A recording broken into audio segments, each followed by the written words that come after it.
आसपास फैले पूर्णतः नियमित प्रकृति के रूपों ने मनुष्य को सदा आकर्षित तथा चमत्कृत किया है। दूर दूर तक फैले आकाश में झिलमिलाते तारों को मनुष्य जिस पल देखता है, उसकी सोच, उसकी दृष्टि उसको रोजमर्रा की जटिल क्रियाओं से दूर ले जाती है। उसे लगता है कि कहीं एक संपूर्ण नया संसार उसकी प्रतीक्षा कर रहा है।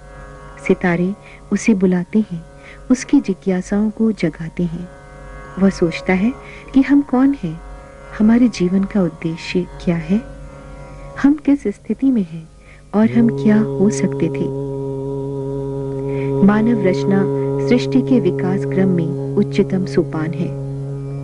विकास की प्रक्रिया में मानव चंद्रमा व मंगल तक पहुंच गया है, अर्थात उसने बौद्धिक और भौतिक विकास की ऊंचाइयों को तो प्राप्त किया है, परंतु उसकी मानसिक और आत्मिक चेतना कहीं पीछे छूट गई है।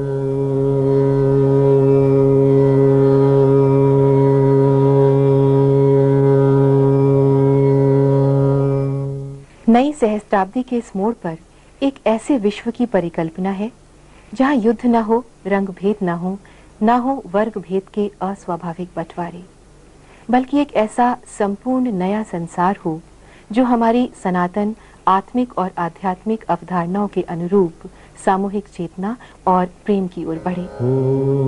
इसी दृष्टि, इसी विजन को साकार करने के उद्देश्य से परम पूज्य श्री माता जी निर्मला देवी ने ईश्वरीय शक्ति प्राइमोर्डियल एनर्जी कुंडलिनी को जागृत करके सामूहिक रूप से हजारों की संख्या में मानव को आत्म साक्षात्कार देकर ब्रह्मांडीय ऊर्जा से सीधे संपर्क की अनुभूति दी। सहज योग में कुंडलिनी जागरण से मनुष्य का ईश्वर से योग हो जाता है। ईश्वर की प्रेम और करुणा की शक्ति हमारी आत्मा के द्वारा संपूर्ण मानवता में फैलने लगती है और संपूर्ण सृष्टि, धरती, आकाश आनंद, प्रेम और शांति से प्लावित हो जाते हैं।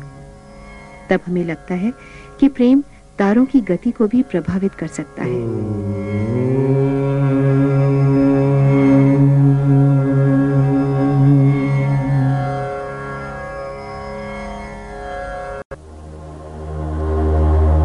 सृष्टा से हमारी एकाकारिता कराती है कुंडलिनी। कुंडलिनी परमात्मा की ही शक्ति है, संपूर्ण शक्ति, जो मनुष्य की रीढ़ की हड्डी के नीचे के तिकोने हिस्से सैक्रम बोन में 3.5 कुंडलों में विद्यमान रहती है।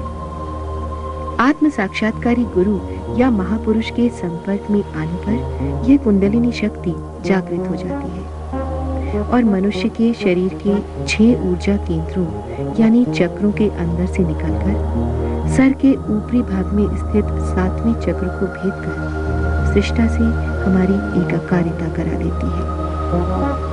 यह एक सहज घटना है, एक जीवंत क्रिया है, मानव के आध्यात्मिक विकास की अंतिम अवस्था है, महायोग है, सहज योग। स्पाइनल कॉर्ड में स्थित ईश्वरीय शक्ति के 6 ऊर्जा केंद्र या चक्र मनुष्य के संपूर्ण स्नायु मंडल से संबंधित हैं।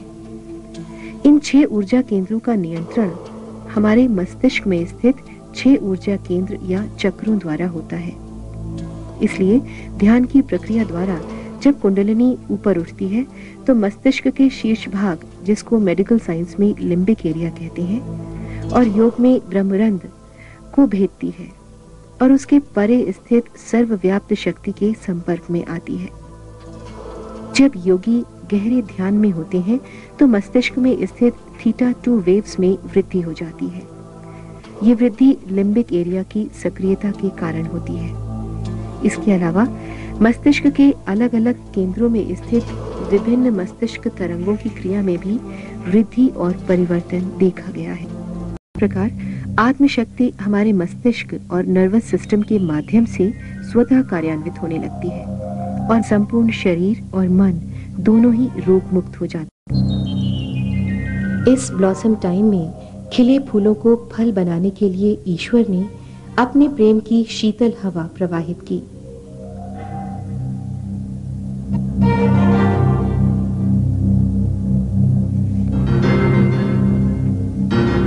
कुंडलिनी जब जागृत होकर ऊपर उठती है तो व्यक्ति अपने सिर के तालु भाग में, अपने हाथों की उंगलियों के टिप्स पर और उसके ऊपरी भाग में सहज ही ठंडी ठंडी शांत शीतल चैतन्य लहरियों के बहाव का अनुभव करने लगता है।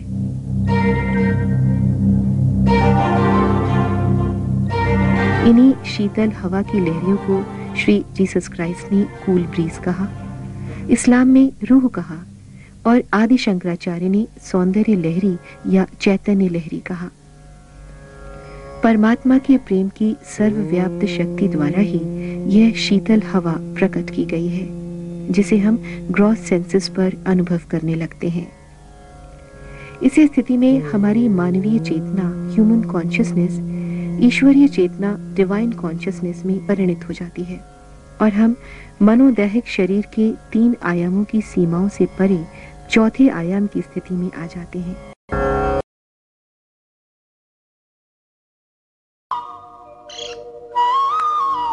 सर्वमंगलमांगल्ये शिवे सर्वार्थ साधके शरण्ये त्र्यंबके गौरी नारायणि नमोस्तुते।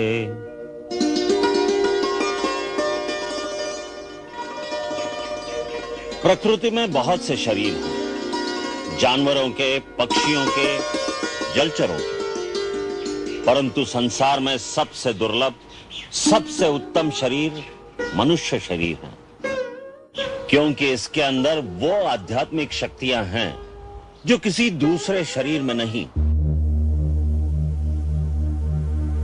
आध्यात्मिक और मानसिक शक्ति का यह भंडार हर मनुष्य शरीर में होता है, भले ही वो शरीर ऊंची जाति का हो या नीच जात का हो, किसी रंग या किसी नस्ल का हो, प्रकृति उसमें भेदभाव नहीं करती। इसीलिए हर मानव शरीर को मुक्ति का द्वार कहा जाता है। शरीर के मुख्य केंद्रों में निरंतर इस शक्ति का स्पंदन होता रहता है। जब तक उसे जगाकर अपने काबू में न किया जाए उसका कोई फायदा नहीं, वो बेकार चीज है।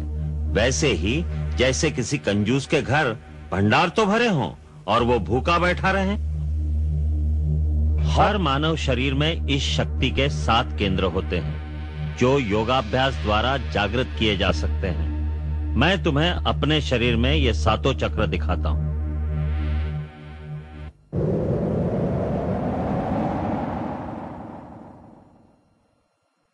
ये देखो, सबसे पहला है मूलाधार चक्र। ये इस शक्ति का निवास स्थान है। यहां जिस रूप में यह शक्ति निवास करती है उसे कुंडलिनी भी कहते हैं।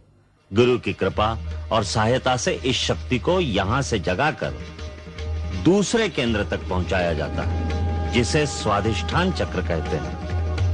फिर स्वाधिष्ठान चक्र को भेद कर जब यह शक्ति आगे बढ़ती है तो तीसरे केंद्र पर पहुंचती है, जिसे मणिपुर चक्र कहते हैं। फिर मणिपुर चक्र का भेदन करके इस शक्ति को आगे बढ़ाकर चौथे केंद्र पर पहुंचना होता है।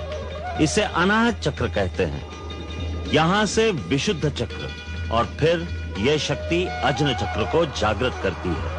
अज्न चक्र श्वेत वर्ण और भ्रुकुटी के मध्य में 2 पंखुड़ियों के बीच स्थित होता है। उसका बीज मंत्र है ओम ओम। ये शक्ति जागृत होती है तो सब केंद्रों में ऊर्जा और तेज का एक ऐसा वेग होता है जैसे गंगा का प्रवाह हो। उसका तेज कई सूर्यों की तरह प्रकाशमान होता है। कुंडलिनी जब आगे बढ़ती है तो साधक को चेतना की अलग अलग परतों का अनुभव होता है, यहां तक कि जब वो छठे चक्र का भेदन करके सहस्रार तक पहुंचती है तो योगी पूर्ण समाधि में लीन हो जाता है, जहां रोशनी ही रोशनी है, प्रकाश ही प्रकाश है। वहां पहुंचकर एक अलौकिक आनंद की अनुभूति होती है, जहां मानव की चेतना आदि और अंत की सीमाओं को पार कर जाती है। वो परम चेतना की परिसीमा है, जहां तीनों काल और समस्त लोक उसके सामने प्रकाशित हो जाते।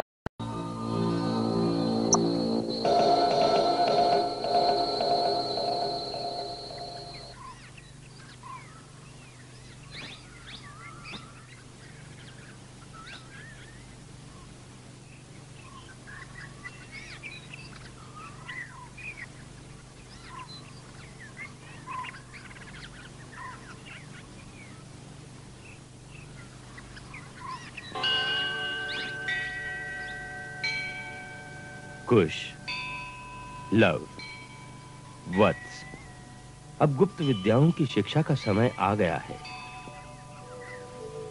ये विद्याएं शब्दों की सीमाओं से परे हैं। इनका प्रकाश गुरु अपनी आध्यात्मिक शक्ति द्वारा शिष्य के शक्ति केंद्रों तक सीधा ही पहुंचा देता है। उदाहरण के तौर पर सभी प्राणी योग द्वारा कुंडलिनी जागृत कर सकते हैं, परंतु उसमें कभी-कभी कई जन्म लग जाते हैं।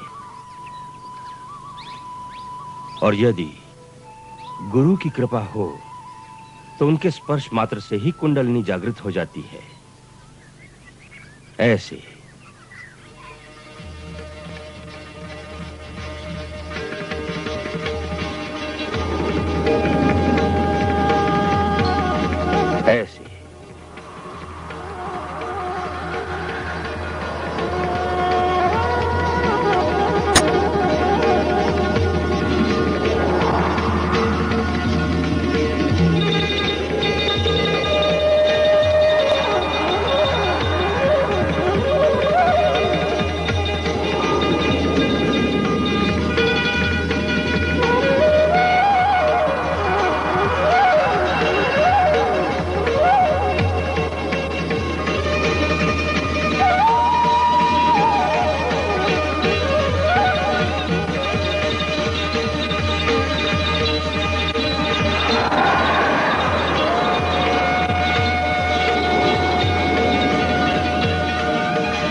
तुम दोनों समाधि अवस्था में हो। इस अवस्था में अब मैं तुम्हारे मन से अपने मन के तार जोड़ता हूं और आध्यात्मिक शक्ति के द्वारा अपने मन से तुम्हारे मन तक ज्ञान का प्रसारण करूंगा। इसमें शब्दों और भाषा के बिना ही अर्थ तुम्हारे मन तक पहुंचते जाएंगे।